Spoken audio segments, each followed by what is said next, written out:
Hey guys, welcome back to the channel. Today we're going to be talking about compositions. For all you guys that have been following on with this little beginner photography tip series, going through a couple of little ways to improve your photography.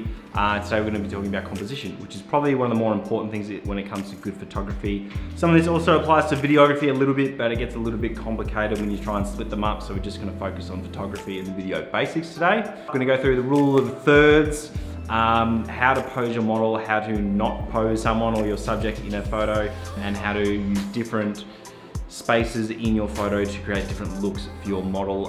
This applies for landscape, this applies for portrait photography. To a degree it can be used for food photography. It can basically be applied to everything. So it's a really, really good basic start to your photography journey to learn all these little tips and tricks. So they're getting the makeup on right now. We'll get all that done and then I will see you guys soon when we talk about the rule of thirds and using negative space to create better images.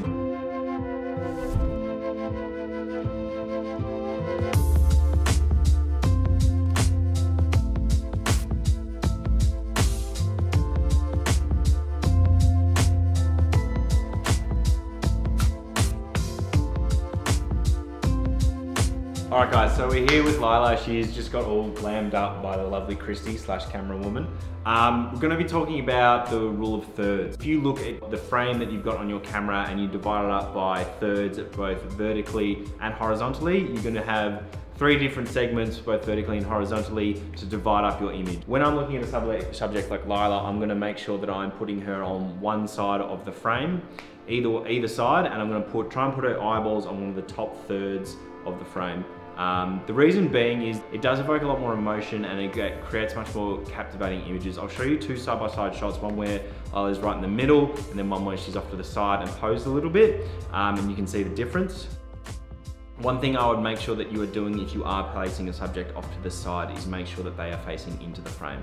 As you can see, I framed her up when she was on the left-hand side of the frame, looking into the frame, so she's looking from the left to the right to make sure she's open and the body language is nice and open. If we do frame her off to the left, if we look at this photo here, it is going to close her off. That's really used in more of a sense to convey loneliness or isolation with the subject, so it's not really something that you'd want to bring to many portrait shoots. Like I said, is more of an artistic decision. So the next one we're going to be using, guys, is negative space. What negative space is just parts of the image where there aren't any subjects in it. So because we've just got Lila here today to shoot with, I can use all the space around the frame to frame her up a little bit differently and convey different emotions. This is something that you can only really use in a nice clean image. What I mean by that is if we look at where Lila is right now, she is on a nice clean white background. So we have the option to use negative space. If we were to face her over to the other side of the studio where there's a bit of clutter, a bit of mess, it wouldn't make sense to use this sort of technique. Alright guys, so the last little principle we're going to go through is called leading lines. Leading lines is anything in the scene that can lead your viewer towards the subject or where you would like them to focus. If we are looking at the room around us here, there's obviously all the corners of the walls, where the walls meet the floor, which is a nice easy example to use, or any sort of point of symmetry or sort of curvature that leads the eyeball towards the model or the subject is what you're looking for.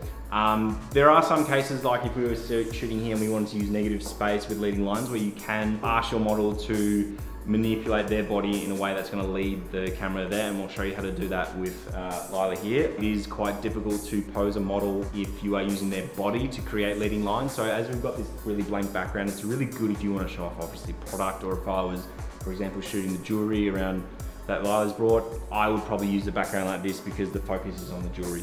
But if I wanted something a little bit more interesting and to convey a little bit more emotion with the model, I'd have to be manipulating her body to lead to her. So that's why I got her to put her hand on her knee to lead towards the camera to create the leading line up her arm, to make sure that she was looking at the camera, her arm was leading towards where we were meant to be looking, so we knew where to direct our attention as viewers. I would say if you are going to do that, use a wide angle lens. If you're using something like a 50mm or an 85mm, which is very common with portraiture, it's not going to give you the effect that you want. You want to get a nice wide lens so their limbs look longer and it sort of leads the viewer a little bit more. Alright guys, so if we have a look at the photos we've just taken of Lila, then as you can see on the staircase, everything's sort of leading to her and it's really drawing your eye towards her. Whereas if we take her in front of that little divider up there, there's a lot going on in the background with the dividing line. Start again. Yep. There's a lot going on in the background that sort of distracts you from her, and it's not quite as focused. Especially with portraiture, you do want everything to be leading towards your subject, so it's very easy to distinguish what you're meant to be looking at. We do get a little bit confused when there's a lot going on, there's a lot of mess going on with the scene if there is too much going on, and it sort of disengages people pretty quickly. So you want to make sure everyone knows where to look, and then obviously it helps if you've got an interesting subject as well. That is pretty much it, guys. Hopefully that helps, guys. So next few episodes are going to be going through editing your photos and videos and different ways to do that and different ways to convey tone through that. So I will see you guys in the next one. Thank you so much for joining me. If you have gotten this far, I would love it if you could leave a comment. I'd love to see you guys plug your Instagram below so I can see what you guys are creating and using these techniques. And did I just say subscribe? No. No, and subscribe to the channel. Thanks, guys. I'll see you soon.